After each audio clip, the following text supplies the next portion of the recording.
Welcome to Storytime Kids. Hello everyone, and welcome to our story corner. Today, we read journeying to a faraway kingdom to tell the tale of a kind and beautiful princess named Aurora. With rosy cheeks and hair that shimmered like gold, her heart was full of love, and everyone in the kingdom adored her. When Aurora was born, her parents, the king and queen, threw a magnificent celebration. Fairies from all across the land came to bestow magical gifts upon the baby princess. The first fairy blessed her with beauty, and the second blessed her with kindness. But just as the third fairy was about to give her gift, poof! A wicked fairy named Maleficent appeared in a swirl of green smoke. "How dare you forget to invite me?" she shrieked, her eyes glowing with anger.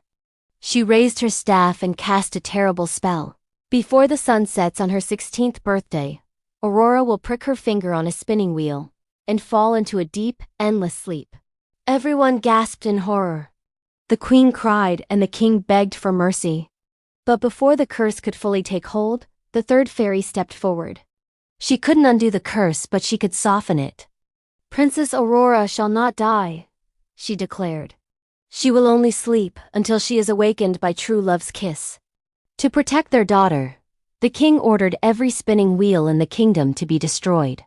Aurora was sent to live deep in the forest, cared for by the three kind fairies, who called themselves Flora, Fauna, and Merryweather.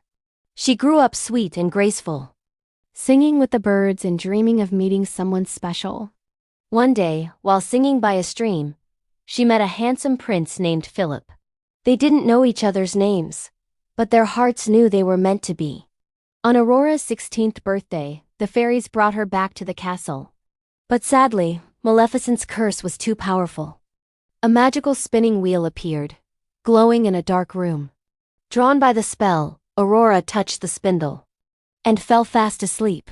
The heartbroken fairies placed her on a bed of roses in the tallest tower, and the entire kingdom fell silent, waiting for a hero. When Prince Philip heard what had happened, he knew he had to save her. He rode swiftly to the castle, but Maleficent stood in his way, transforming into a fearsome, fire-breathing dragon. With courage and love as his shield, Philip fought bravely and defeated the wicked fairy. He climbed the long stairs to the tower, knelt beside the sleeping princess, and gently kissed her. Instantly, the curse broke. Aurora's eyes fluttered open, and she smiled. The whole castle awoke, bells rang, and joy filled the air. The king and queen hugged their precious daughter. Soon after, Aurora and Prince Philip danced together, surrounded by fairies and magical lights, living happily ever after. This timeless story reminds us that true love, kindness, and courage can conquer even the darkest magic. Thank you so much for listening.